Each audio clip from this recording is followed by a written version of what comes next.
I lost 50 kilos, and this is one thing that I had to do in order to transform my life and become the person that is sitting in front of you today. And it was painful. When you lose weight and you transform yourself, whether that's 20 kilos, 30 kilos, 40 kilos, heck, even 10 kilos, when you become this different person, you're gonna have to make sacrifices. And one of them is that you're gonna have to leave people behind. Let me tell you a story. So it was September 2020 and I was just fresh out of university and I'd been working as a sales intern for a property technology startup in London. I thought I was doing really well at the time.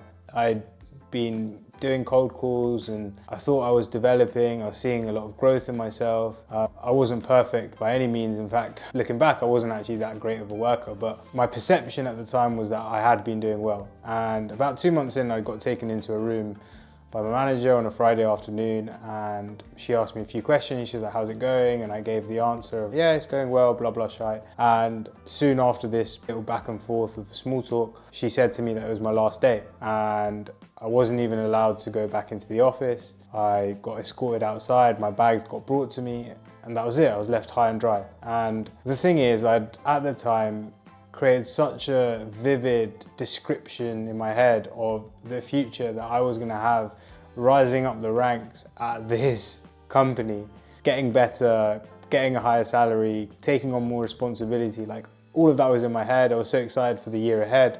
This was my first few months out of university. I was so excited to be in a graduate job and being valued for my time. Like it was something that I had never experienced before. I was working with other people. We had Friday drinks, we had socials. I was chatting to other people my age, I was meeting new people. It was an in-office environment, even though it was COVID time. So I used to go into the office every single day.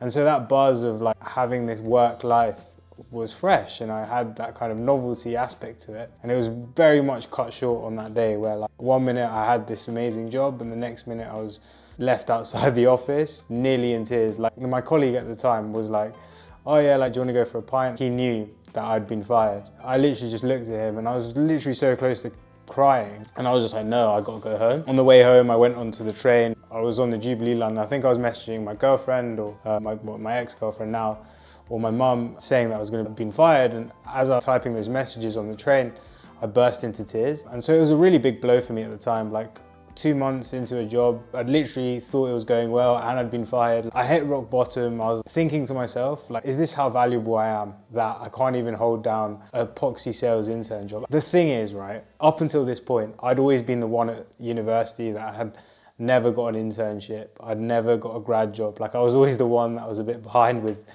this whole kind of grad job search thing. And my uni was full of people that are pretty smart. And so the bar was high. But it was a hard pill to swallow at the time. At the time, I had a family holiday planned for the next day, which was good and bad because it gave me a bit of space and time to think about what happened and process it. But at the same time, it was not the most enjoyable holiday because my mum, maybe more than me, was frantically worrying about the future that I had for myself. And she'd ask me like, what are you gonna do? And I'd be like, I don't know. And luckily at the time, my brother had been on his own fitness journey. He'd hired a coach and he'd made so much progress. Throughout my childhood, I've always looked up to my brother. I've always been someone that has copied him in some sense. And he played piano, I played piano. He played tabla, I played tabla. He had this like Justin Bieber haircut. I got the Justin Bieber haircut. And so did my cousins as well. So like 4 of us would walk around as teenagers all with this Justin Bieber haircut. But in this occasion, it was actually quite a positive thing for me to follow in his footsteps and decide that I want to get into my health and fitness because I was so lost at the time. Like I'd lost my job, I was feeling a bit low, I was feeling a bit shit. I was all right, time to get in the gym, time to start eating healthy, time to start tracking my calories. As I said before, at the time I also had a girlfriend. I'll be honest, like throughout this period of time, we were not the most healthy. I used to have KFC, I used to have McDonald's, I used to have all this like shit basically. And we used to love our sweet food and dessert and all these things. But now I was on this health and fitness journey and so I was learning about bloody carbohydrates and protein and like all this great stuff. And I started to lose weight pretty quickly as well because I was being disciplined, I was doing my steps, I was tracking my calories, I was doing the things that you need to do in order to lose weight. If you want to find out a bit more about how to lose weight, check out my video. I've got a full guide on how to lose 40 kilos. So that would probably be a good one for you to watch after this. Because I was eating healthy, we started to grow apart. She used to say to me, oh yeah, like I want to be healthy. It was just to please me, to be honest. I remember one time she got a milkshake from Five Guys. When she got this milkshake, I got so pissed off. I was like, why are you getting a milkshake? That's not healthy. That's like 500 calories. And I didn't have the emotional maturity at the time to realize that like she was just saying these things to please me, but she didn't really want to be healthy, and our values were shifting apart. That was probably a sign for me to end the relationship. And so cracks started to appear where like I wasn't communicating to her that well. She was feeling that like girls are quite smart when they sense things. They have this intuitive feeling when you're not giving them the attention that they deserve. And so all these things were happening, and a lot later on down the line, like we eventually broke up because of a series of events that happened. And the point here is that when you are 100 kilos, 110 kilos, 120 kilos, and you end up losing and you start losing weight and you start changing yourself and changing your habits and changing your behaviors, you are going to have to lose the people around you. Because think about it, right? You right now, and this was me, I used to get Nando's, I used to have a double wrap with peri-peri chips, garlic bread, and then I washed that down with Baskin Robbins, double scoop, hot fudge sauce, chocolate fudge cake. And I'll do that pretty regularly. Every Friday I'd go get this Baskin Robbins thing. Every Thursday I'd go get takeaway from Chinese. Like I used to eat so much shit. And so in order to lose weight and change my body, I had to change who I am. I had to change my actions, my behaviors, like everything had to change. And when that happens, when you change, when you grow, when you become this new person, people see it and they don't like it, because I think it brings to surface their own lack of growth. As a way to make them feel more secure, they will try and put you down. My uncle, every time that we used to meet, he'd be like, oh yeah, like, I'm worried about you, man, I'm worried about you. He'd have these sly digs about me losing weight. At the time, in my head, I'd be like, oh, fucking dickhead. In reality, I just laughed it off. And my ex-girlfriend's mum used to be like, oh yeah, you're getting too skinny, man, like, you're getting too skinny. I think some people just don't like to see you grow because, again, it's just like, they're not that secure in themselves. They see you grow and it doesn't make them feel good, and so they put you down.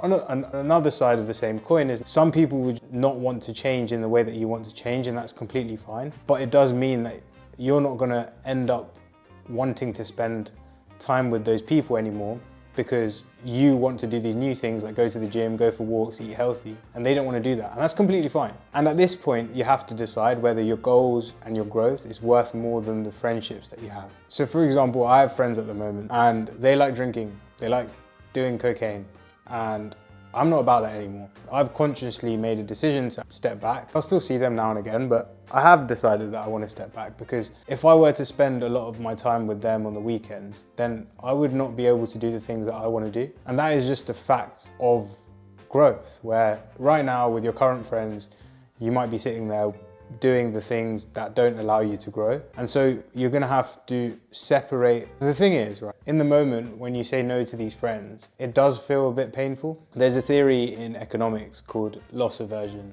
in behavioral economics specifically. It's the idea that humans in general feel the losses more than gains. So if you were to lose £5 in the street, you would feel that way more than a gain of £5 in the street. And so when you have to say no to your friends, it does feel painful, because you're basically saying to yourself, look, I'm losing these friends for something in the future. It's just a necessary part of growth, because if you continued staying and hanging around with the friends that you have, you end up doing the same things that they are doing, and that doesn't align with your values. Like if I stayed with my girlfriend and still went KFC and went McDonald's, I just wouldn't be able to eat the way that I want to eat. It's as simple as that. Just one of the things that you have to go through. There is going to be a period of time where you spend less time with your old friends in order to do the new behaviors that are allowing you to grow, but you are not sufficiently developed enough to have new friends that align with the values that you have. And Alex Hormozi and Chris Williamson have all gone through this, and they coin the term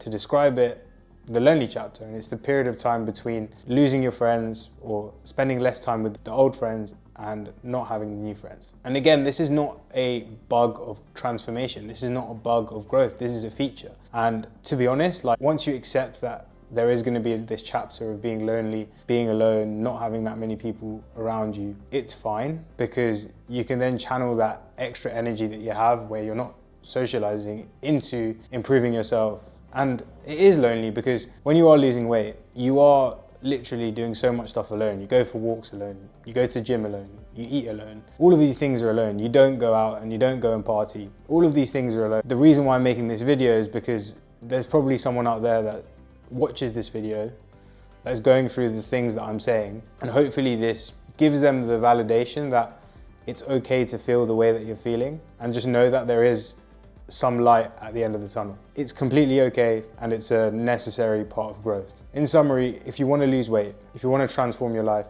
you're gonna have to leave some people behind. Remember, become the person that you want to be.